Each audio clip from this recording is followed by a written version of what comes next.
Good evening students, कैसे हैं आप सब लोग।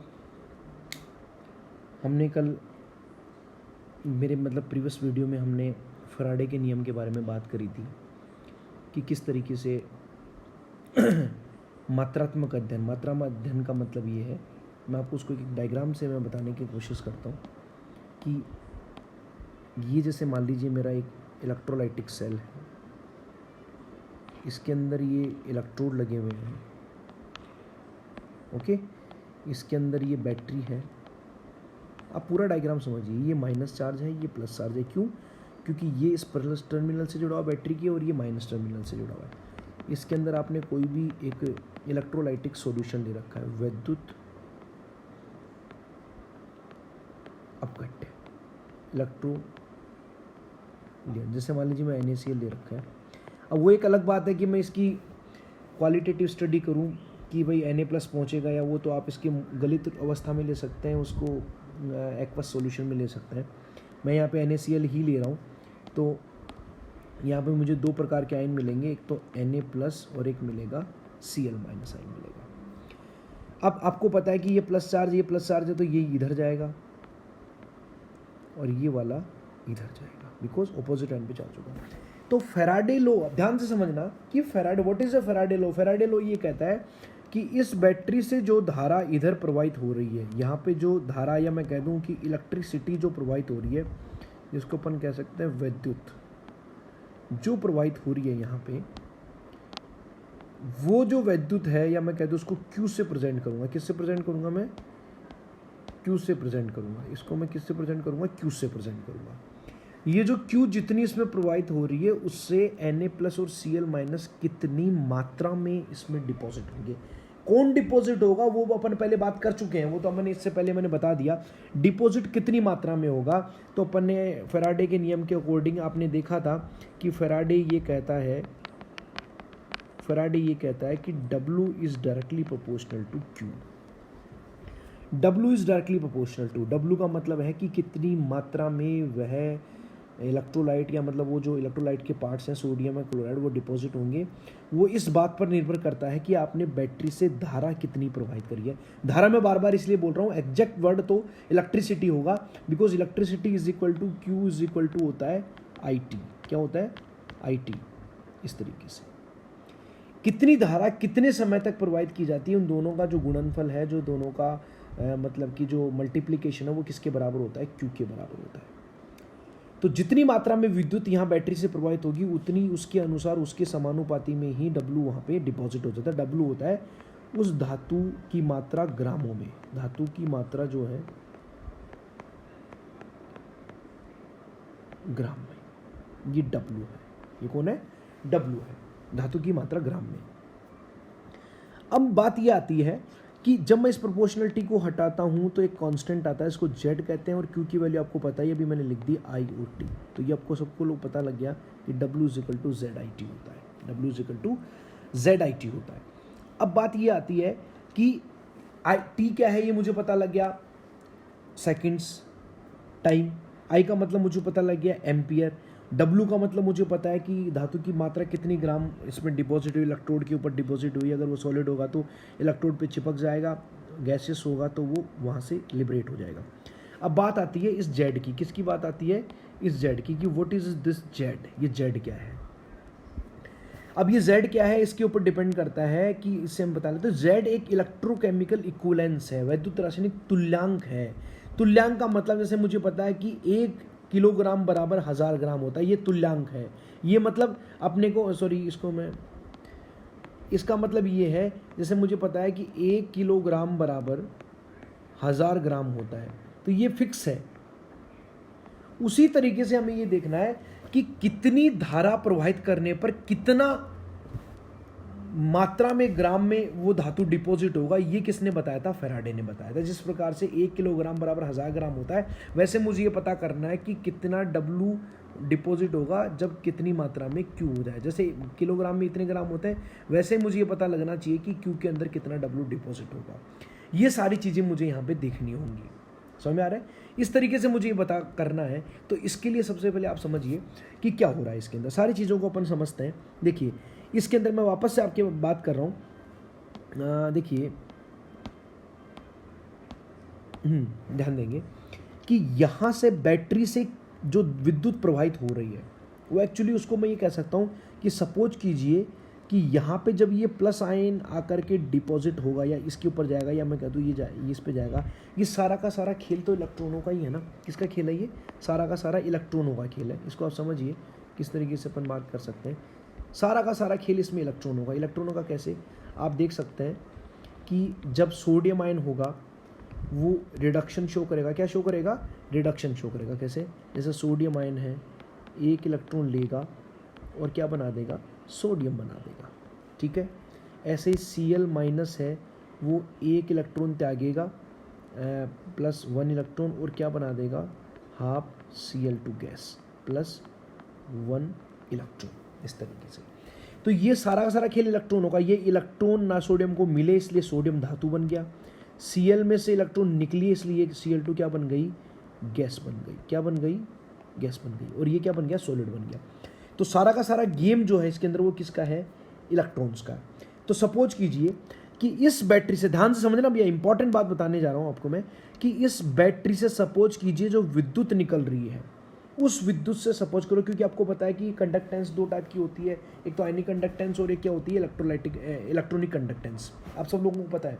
और मैंने आपको ये बताया भी था कि इलेक्ट्रोलाइटिक सेल, दो सेल मैंने आपको शुरू में बताए थे, वैद्युत रासायनिक सेल और वैद्युत अपघटनी सेल। अभी हम बात कर रहे हैं वैद्युत अपघटनी सेल की।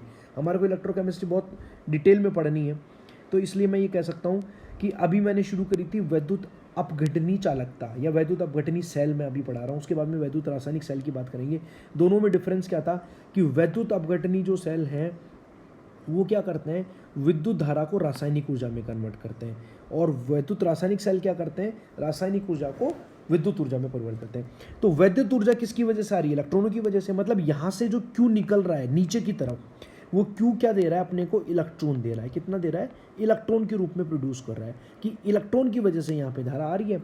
एक्चुअली वो जो, मतलब मैं कह दूं कि ये एक तरीके से इलेक्ट्रॉन की सप्लाई हो रही है। कहाँ पे सप्लाई हो रही है? समझ रहे हैं? बड़ी इंपॉर्टेंट चीज़ बता रहा हूँ। यहाँ इस इलेक्ट्रोड के अंदर इलेक्ट्रॉनों की क्या हो रही है? सप्लाई हो रही है। इस तरीके से इलेक्ट्रॉनों की सप्लाई हो रही है नीचे की तरफ। अब एक इलेक्ट्रॉन को सप्लाई करने के लिए मैं कहूँ कि आपको पता है केमिस्ट्री के अंदर अपन मोल्स की बात करते हैं कि अगर ये बैटरी 1 मोल इलेक्ट्रॉन सप्लाई करे, अरे भाई ये इलेक्ट्रॉन आ रहे हैं तभी तो सोडियम इलेक्ट्रॉन को लेकर सोडियम बना रहा है, Cl माइनस इलेक्ट्रॉन निकाल रहा है, तो ये इलेक्ट्रॉन आ कहाँ से रहे हैं? ऊपर बैटरी से तो आ रहे हैं। अगर बैटरी इलेक्ट्रॉन सप्लाई नहीं करेगी in the form of Q, in the form of electricity, विद्युत ऊर्जा के रूप में, तो फिर ये नीचे रिडक्शन ऑक्सीडेशन होंगे ही नहीं। तो ये सपोज कीजिए कि बैटरी नीचे इलेक्ट्रॉन सप्लाई कर रही है, तो मुझे ये देखना है कि 1 मोल, कम से कम 1 मोल इलेक्ट्रॉन सप्लाई करने के लिए बैटरी को कितनी विद्युत खर्च करनी पड़ेगी। 1 मोल इलेक्ट्रॉन सप्लाई करने के लिए इसको कितनी वो सप्लाई करनी पड़ेगी, ये मुझे यहाँ पे देखना पड़ेगा। तो देखिए यहाँ पे इसका अप्रोक्सीमेशन आपको करना है, तो आपको पता है कि जो Q होता है, क्या होता है? Q होता है। इसका Q का देखिए कि जो Q होता है ये क्या होता है? अगर Q बराबर IT, अगर 1 एम्पीयर की धारा 1 सेकेंड तक प्रवाहित की जाएगी तो 1 कूलाम क्या प्रवाहित धारा हो जाएगी? 1 कूलाम, क्योंकि Q का जो मात्रक है वो कूलाम होता है, I का मात्रक धारा है, धारा गुणा समय बराबर कूलाम, ये 1 कूलाम धारा होगी।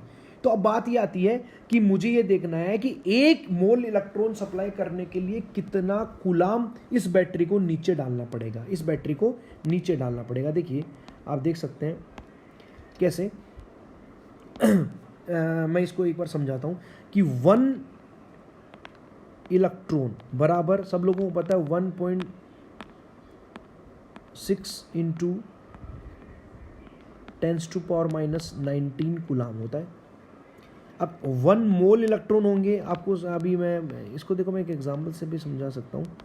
आप देखिए मेरे पास नोट्स से मैं थोड़ा जल्दी बता पाऊँगा, तो आप देख सकते हैं। ये देखिए यहाँ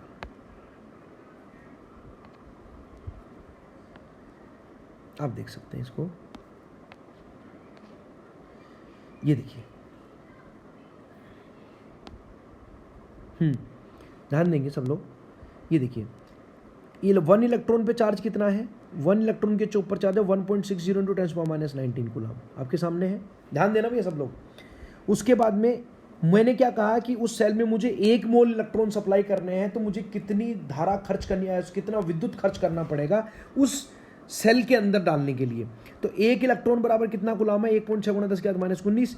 1 मोल इलेक्ट्रॉन का मतलब, मोल का मतलब क्या होता है कि जब उसको अवोगाद्रो संख्या से मल्टीप्लाई कर देंगे तो 1.6 × 10⁻19 6 × 10⁻23, यही तो होगा। 6 × 10⁻23 1 मोल में इतना ही तो होता है अवोगाद्रो नंबर।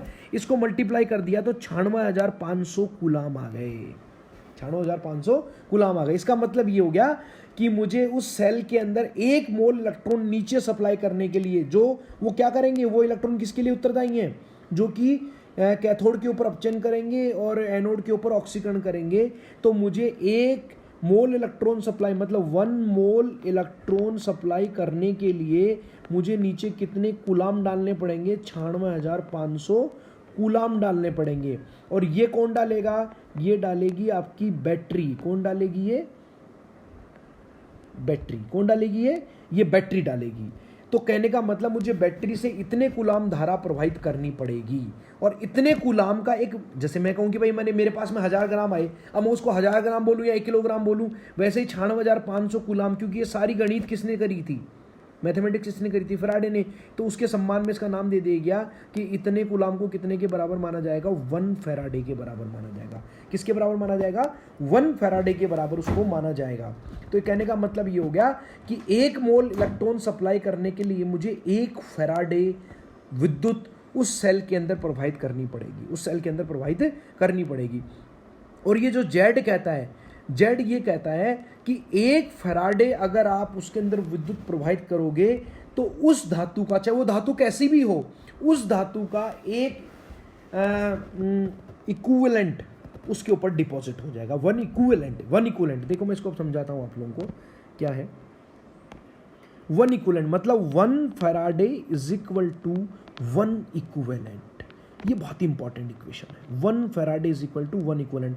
आपको मैं फिर से बता दूं, what is 1 Faraday, what is 1 equivalent. इसका मतलब क्या है, 1 फैराडे का मतलब तो आप लोगों को समझ में आ गया होगा क्या होता है 1 फैराडे का मतलब। 1 फैराडे का मतलब ये है कि मुझे उस बैटरी में 1 मोल, अगर मैं किसी भी सेल के अंदर 1 फैराडे विद्युत प्रवाहित करता हूँ, उसका मतलब मुझे वो सेल, वो जो आपका सेल है, वो ये जो सेल है, अगर इसमें से यहाँ 1 फैराडे धारा प्रवाहित, विद्युत प्रवाहित की जाती है, तो ये इसके अंदर कितने इलेक्ट्रॉन दे देगा, 1 मोल इलेक्ट्रॉन अपने को दे देगा। इतनी धारा प्रवाहित। 1 फैराडे को दूसरी भाषा में समझें तो मुझे कितना कूलम प्रवाहित करना पड़ेगा, 96,500 कूलम। 96,500 कूलम को क्या कहते हैं अपन, क्यू। मतलब आई और टी दोनों मिलकर के क्या बनाते हैं, क्यू बनाते हैं। तो ये क्यू कितनी होगी, 96,500 कूलम होगी। तब जाकर के उसके अंदर कितने मोल इलेक्ट्रॉन सप्लाई होंगे, 1 मोल इलेक्ट्रॉन सप्लाई होंगे। इन्हीं 96,500 कूलम को क्या कहते हैं, 1 फैराडे कहते हैं। और इतनी कूलम जब इसके अंदर प्रवाहित करवा देंगे, 1 फैराडे इसके अंदर विद्युत प्रवाहित होगी, तो वहाँ पे जो ये सोडियम धातु है ये इसके ऊपर चिपक जाएगी। या मैं कह दूं कि उस सॉल्यूशन के अंदर, सपोज कीजिए मैं कहूँ सोडियम धातु है 1+ Na+, तो इसकी भी एक इक्विवेलेंट उसके ऊपर जाके डिपॉजिट हो जाएगी इलेक्ट्रोड के ऊपर। अगर Mg+2 है तो वो भी कितनी डिपॉजिट होगी, 1 इक्विवेलेंट डिपॉजिट होगी। अगर मैं कहूँ एल्यूमिनियम +3 है तो भी कितनी डिपॉजिट होगी, 1 इक्विवेलेंट का होगी। अब आप कहोगे कि सर ऐसा कैसे हो सकता है, क्योंकि Na+ को अपचयित होने के लिए केवल 1 इलेक्ट्रॉन चाहिए। कितना इलेक्ट्रॉन चाहिए, 1 इलेक्ट्रॉन। जबकि इसको डिपॉजिट होने के लिए कितने इलेक्ट्रॉन चाहिए, 2 इलेक्ट्रॉन। इसको डिपॉजिट होने के लिए कितने चाहिए, 3 इलेक्ट्रॉन। तो फिर सबका एक इक्विवेलेंट कैसे आ रहा है। देखो भैया बात ऐसी है कि यही तो डिफरेंस है मोल और इक्विवेलेंट के अंदर। मोल और इक्विवेलेंट में डिफरेंस क्या होता है कि इक्विवेलेंट बराबर होता है मोल बटे एन। मोल बटे एन, ये ध्यान देना। अरे अगर एल्यूमिनियम को 3 इलेक्ट्रॉन मिलेंगे तो फिर 1 इक्विवेलेंट एल्यूमिनियम डिपॉजिट नहीं हुआ, वो तो फिर 1 मोल एल्यूमिनियम डिपॉजिट होगा, 1 मोल एल्यूमिनियम। अगर Mg+2 को 2 इलेक्ट्रॉन मिलते हैं तो 1 मोल मैग्नीशियम होगा, लेकिन इक्विवेलेंट तीनों के सेम होंगे। इक्विवेलेंट का मतलब ये होता है कि 1 इलेक्ट्रॉन मिलने से उसकी कितनी मात्रा डिपॉजिट होती है, दैट्स अ इक्विवेलेंट। समझ में आ रहा है। तो कहने का मतलब ये होगा, इसको मैं समराइज कर रहा हूं कि जब किसी इलेक्ट्रोलाइटिक सेल में आप बैटरी द्वारा 96,500 कूलाम विद्युत प्रवाहित करोगे, जिसको मैं एक फराडे भी बोल सकता हूं, तो उसके इलेक्ट्रोडों पर अपचित होने वाली जो धातु की मात्रा होगी वो 1 इक्विवेलेंट होगी, चाहे उसके ऊपर चार्ज कितना भी हो, चाहे सोडियम प्लस हो, चाहे मैग्नीशियम +2 हो, चाहे एल्यूमिनियम +3 हो, सबका इक्विवेलेंट एक डिपॉजिट होगा। अब what is the meaning bye 1 equivalent and what is the relation between equivalent and मोल, वो हम नेक्स्ट वीडियो के अंदर देखेंगे। Thank you.